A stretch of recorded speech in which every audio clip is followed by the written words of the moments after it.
دے رہے ہیں، یعنی جو موروث ہے یا مورث ہے جو مرنے والا ہے، اس کا انہوں نے قتل نہ کیا ہو یا قتل کا سبب نہ بنے۔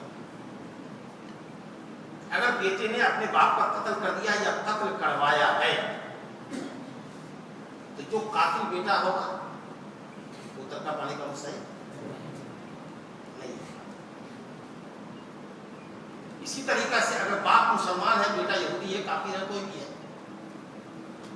یا بیٹا کافر اور یہودی ہے اور باپ مسلمان ہے، تو دو الگ الگ دھرموں پر رہنے والے لوگ ایک دوسرے کے مال کے والی نہیں ہوتے، چاہے وہ باپ اور بیٹے ہی آپس میں کیوں نہ سمجھے۔ ہمارے بعض علماء نے کہا ہے کہ ترکے کی جتنے مسائل ہیں الحمدللہ وہ سب کے سب قرآن کی اسی 2-3 آیت سے، اور دماغ انسان کا حیران ہے کہ ان مسائل کا حل کدھر سے آئے گا۔ قرآن میں سب مسئلے کہا گئے، ایک آدھ حدیث ہے بس، الحق الفرائض دیا گیا، پہلے ان کے حصے مقرر ہیں ان کو دو، اس کے بعد جو رشتہ دار مذکر قریب رشتہ دار لوگ ہیں جو بچ جائے گا ان کو دو، ایک آدھ حدیث ہے بس، باقی کل قرآن سے مسائل ہیں۔ تو قرآن مجید کے مفردات اور مرکبات، ورڈز کے اندر اور سینٹینس کے اندر اتنی گہرائی ہے اور اتنا زبردست استنباط ہے کہ انسانی عقل حیران اور بے ساختہ یہ انسان پکار اٹھتا ہے کہ یہ کلام رب العالمین ہے۔ اب یہ سوال اگر کسی سے پوچھا جائے کہ مرڈرر بیٹے کو مال سے باپ کے مال سے مال نہیں ملتا، کدھر دلیل ہے؟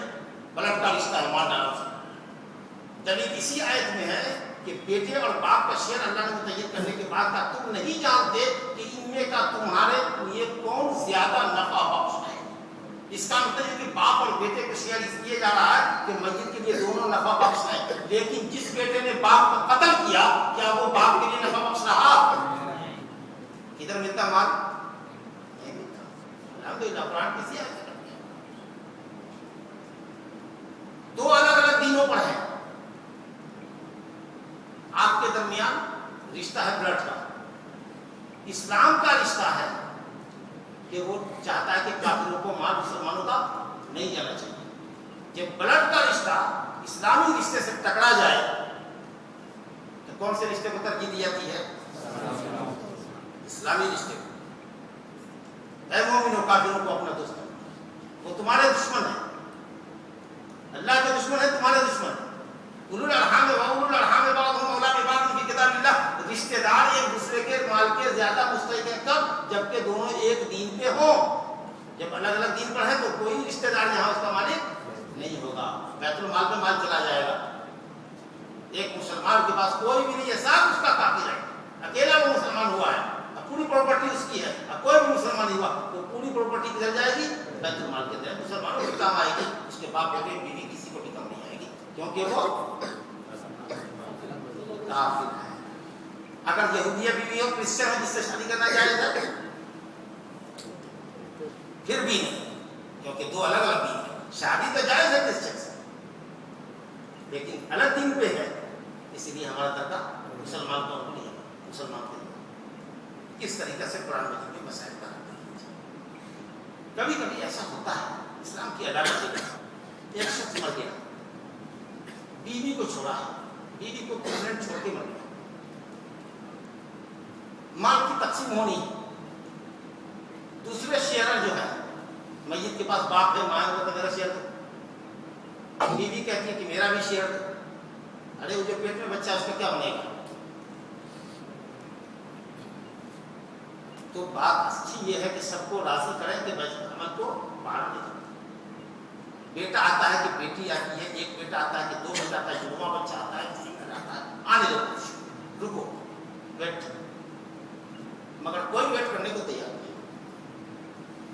ٹھیک ہے، کہاں مر گیا ہمارا شیئر کو، الحمدللہ کریں گے کیا کہ حمل کو میراث الحمل پڑھا رہے ہیں، حمل کو ایک مرتبہ مسئلے کا حل نکالیں گے، بیٹا بنانا ہے کہ جب بیٹا بنتا ہے تو اس کو کیا شیئر جاتا ہے۔ دوسرا حل کریں گے کہ بیٹی اگر ہوتی ہے تو اس کو کیا شیئر دیتا ہے۔ ٹھیک ہے، اگر دونوں ایکویل ہیں تو کوئی حل نہیں، کوئی ایک شیئر رکھ لے گا، لیکن اگر بیٹا ہونے میں شیئر زیادہ جاتا ہے تو اپن وہ بڑا شیئر محفوظ رکھیں گے اور باقی جو مال بچے گا اس میں ان لوگوں کو جو بٹا ہوا ہے شیئر وہ ڈالتے ہیں. اگر بڑے شیئر کا مالک آ گیا بیٹا اس نے لے لیا, اگر چھوٹے شیئر کا مالک آیا تو چھوٹا شیئر دیں گے, جو ریسٹ اماؤنٹ ہوگا وہ ریسٹ اماؤنٹ آپ کو ہو سکتا ہے, لیکن اس کا حصہ سیکیور کریں. آپ سمجھ میں آتا ہے اعدل ہوا پر, کیونکہ میت کا سب سے نیئرسٹ آڑا ہے, اس کو آپ ہٹا نہیں سکتے. اور اگر سمجھو کہ نیچے مردہ پیدا ہوا تو چلو تم لوگ بھی بلے جی اگر 300 مگر ہوتا ذرا کم ہے یہ معاملہ. تو علماء نے یہ کہا کہ ایسی صورت میں بعض لوگوں نے یہ کہا کہ 2 بچے کو مقدر مان کے چلو, کسی نے کہا 3 بچے بھی آ سکتے ہیں, 4 بھی آ سکتے ہیں, 3 ہو سکتے ہیں. تو ایک ہی بچے میں جو بڑا شیئر ہوتا ہے اس کو مان کے چلیں گے اور دوسروں سے گارنٹی لے لیں گے کہ یاد رہے آپ کو آپ کا شیئر تو دے رہے ہیں, بڑا شیئر میں نے ایک بیٹے کی حیثیت سے یا ایک بیٹی جس کا شیئر بڑا جا رہا ہے وہ ہم نے روک لیا ہے, لیکن اگر ٹوئنس آیا تو آپ لوگوں کو اپنے لیے ہوئے شیئر سے پیسہ اتنا دینا ہوگا کہ ہم ان کو دے سکیں. بس نکالو گے 1 پوائنٹ اور دیتے ہیں اور اس کے بعد مسئلہ یا 2 پوائنٹ کے بعد مسئلہ ختم.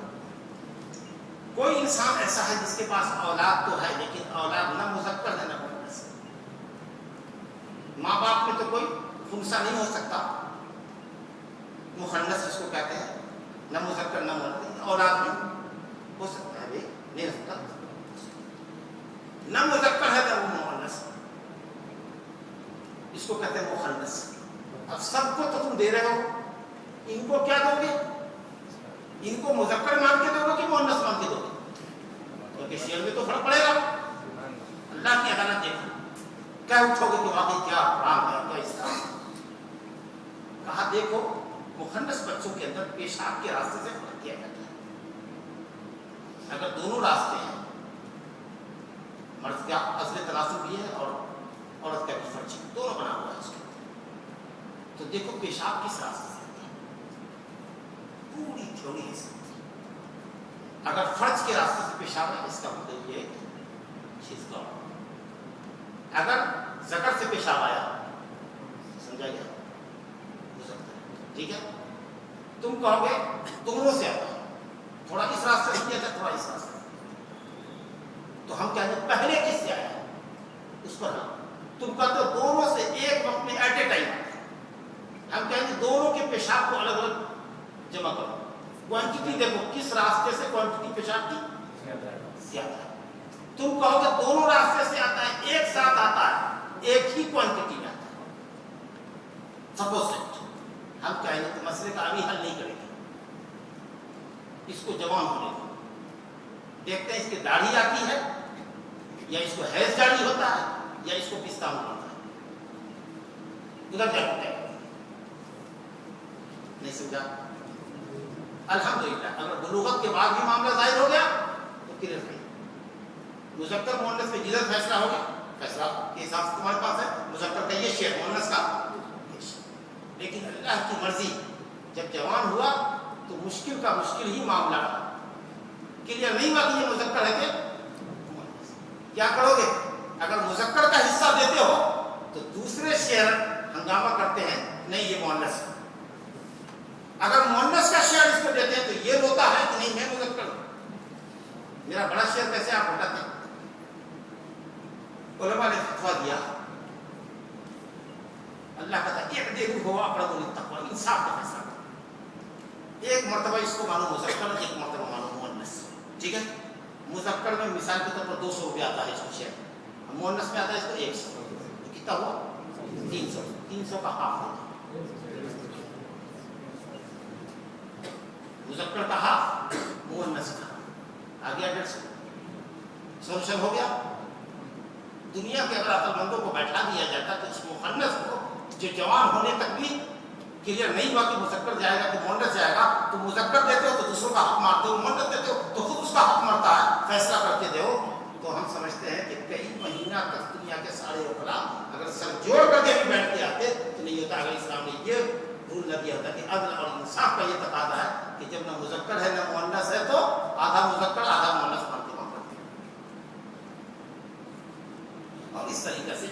ایک دو مسئلے ہیں، باقی پورا یہ سلیبس الحمدللہ ادھر کا ہوتا ہے۔ صرف ایک صورت اور بچتی ہے، یہ بہت امپورٹنٹ ہے۔ کبھی کبھی ہوتا یہ ہے کہ باپ نہیں ہے میت کے پاس، دادا ہے۔ اس صورت میں بھائی لوگوں کا مسئلہ بڑا ٹیڑھا ہوتا ہے کہ دادا کی موجودگی میں جو سگے بھائی لوگ ہیں ان کو ترکہ ملے گا نہیں کا بہت فقہا میں اس میں بڑی لمبی بحث ہے، لیکن سیدھی سی بات ہے کہ قرآن نے دادا کو بھی باپ کہا، دادا کو قرآن نے باپ کہا، اور باپ کی موجودگی میں دادا کو ترکہ نہیں ملتا۔ لیکن جب باپ نہیں ہوتا ہے تو جتنے حقوق باپ کو ملتے ہیں جو ملے ہیں، جو آپ پڑھ کے آئے ہیں، وہ سارے حقوق کدھر جاتے ہیں؟ دادا کو جاتے ہیں۔ اور باپ کی موجودگی میں بھائی بہنوں کی تمام قسمیں ترکے سے محروم قرار دیتی ہیں۔ سیدھا اصول اگر یہ لے لیا جائے کہ دادا کے ہوتے ہوئے تمام بھائی بہن محروم ہیں، تو الحمدللہ یہ بات بہت اچھی ہوگی، ہم مسئلہ دور کر کے بھائی کا چکر اور دادا کا چکر بڑا کرنا ہے۔ اللہ حضرت امام مالک سے پوچھا جاتا تھا کہ دادا ہے اور بھائی ہے، تو کہتے کہ اللہ نے بڑے ایسا مسئلہ سا لا حیا اللہ، اللہ ایسے لوگوں کو زندہ کرتے ہیں۔ دادا کے ساتھ بھائی بھی ہو، یہ ترکے کی تقسیم میں اللہ تعالیٰ ایسا مسئلہ زندہ نہ رکھے، ایسے لوگوں کو زندہ رکھتے ہیں۔ اتنا کمپلیکیٹڈ ہے یہ معاملہ، کیونکہ کہتے ہیں ارے بھائی میت کا بھائی ایک رشتے سے میں پوچھا، اور آپ بھی ایک رشتے سے، کیونکہ یہ آپ کے بیٹے کا بیٹا ہے، تو ایک رشتے سے یہ بھی آپ میت آپ تک پہنچا، باپ ہے پھر اوپر دادا، اور یہ ہے ہمارا باپ ہے اور ہم ہیں، باپ کے واسطے سے ہم بھی ہیں اور باپ کے واسطے سے ایک اسٹیٹ میں آپ بھی میت تک پہنچتے ہیں، ایک اسٹیٹ میں ہم بھی پہنچتے ہیں، دونوں کا اسٹیپ میت تک پہنچنے میں برابر ہے۔ آپ کیوں لے گے، ہم کو کیوں محروم کرو گے؟ وہ کھانے صورت نکالی کب کس کو کیا ملنا، کب کس کو کیا ملنا، لیکن سیدھا سا اصول یہ کر دیا بعض علماء نے کہ صاحب باپ کی جگہ پر دادا قائم مقام ہوتا ہے، لہذا جیسے باپ محروم کرتا ہے ویسے ہی دادا محروم کرے گا۔ انشاءاللہ تعالیٰ یہ بات زیادہ صحیح ہے، کیونکہ فقہا جو پوتوں کو جو حصہ دے، بھائیوں کو جو دادا کی موجودگی میں مان دیتے ہیں، وہ سارے اصول ان کے خود ساختہ، نہ قرآن ہے، نہ حدیث ہے، نہ قیاس ہے، نہ قیاس۔ تو جب دادا باپ کے قائم مقام ہوا تو انشاءاللہ راجح اور یہ ہے کہ بھائی اور بہنیں تمام کے تمام محجوب ہے۔ اور اسی طریقے سے ماں اگر میت کے پاس موجود ہے تو میت کی دادی اور نانی محجوب ہے، لیکن اگر ماں نہیں ہے تو دادی بھی ہے اور نانی بھی ہے، تو دونوں 1/6 میں شیئر کریں گے، دادی بھی ہے اور نانی بھی ہے۔ لیکن اگر دادا ہے اور نانا بھی ہے تو نانا کو شیئر نہیں کرتا ہے، شیئر کرتا ہے۔ ایک مسئلہ کا پڑھا، ایک 2 منٹ، میت کے پاس کوئی بھی نہیں، دنیا میں کوئی بھی نہیں ہے، صرف ایک نواسا ہے، باقی اس کی پوری دنیا ختم۔ یہ شریعت میں نواسا اور نواسی ترکہ پانے کا مستحق نہیں ہے، اس کو کہتے ہیں ذوالرحم، رشتہ دار ہے ہمارا، ترکہ پانے کا مستحق نہیں ہے۔ لیکن چونکہ کوئی رشتہ دار ترکہ پانے والا موجود نہیں ہے تو انشاءاللہ جمہور امت کے علماء نے کہا کہ اس کو ترکہ ملے گا، لیکن رول کیا ہوگا، کون سا رول فالو کرے گا؟ یہ تو کسی خانے میں نہیں جاتا۔ تو ہم نے یہ کہا کہ بہت اچھا ہے، ہمارے فقہ نے حنابلہ نے کہا ہے، یہ حنابلہ کا قول ہے، انشاءاللہ کہا یہ لڑکا میت تک کس کے واسطے سے پہنچتا ہے؟ بیٹی کے رشتے سے، الحمدللہ، سمجھ گئے؟ بیٹی کے رشتے پہنچتا ہے، ناتی نوازے کا کچھ بھی نہیں، بیٹی کے رشتے پہنچتا ہے۔ کوئی اصول نہیں ہے کہ اس کو دیں تو کیا دیں، یہ تو ترکے کا وارث ہی نہیں، اس کا کوئی نام ہی نہیں، تو بیٹی کا نام ہے، اب بیٹی کے ذریعے نواسا نواسی ہے، تو بیٹی مان کے چلے، اس کو اتار دیں کس کی جگہ پہ؟ بیٹی کی جگہ پہ، ٹھیک ہے؟ اور بیٹی کا جو شیئر میرے مال سے جاتا ہے وہ مال چلا جائے گا ان کو، آپ سمجھ گئے؟ بیٹی کا جو شیئر تھا وہ ہمارے نواسے کو، نواسی کو چلا گیا، اور یہ دونوں آپس میں بانٹ لیں گے، مذکر کو مؤنث کا دونوں کے قائم پڑے گا۔ آپ سے سمجھ بات ہے؟ اچھا، میت کے پاس یاد رکھیے، اور یہاں کل شیئر جائے گا، میت کے پاس اگر صرف ایک بیٹی تو شریعت میں آدھا حصہ مقرر ہے، آدھا کدھر جائے گا؟ کدھر جائے گا؟ اسی کو جائے گا، کوئی رشتہ نہیں ہے، کوئی بھی نہیں، تو آدھا شریعت نے فرض دیا مقرر، اور آدھا چونکہ کوئی دوسرا وارث نہیں ہے، اس لیے یہ آدھا بھی ریفنڈ ہوگا اسی کو۔ الحمدللہ ایک نواسا یا ایک نواسی رہے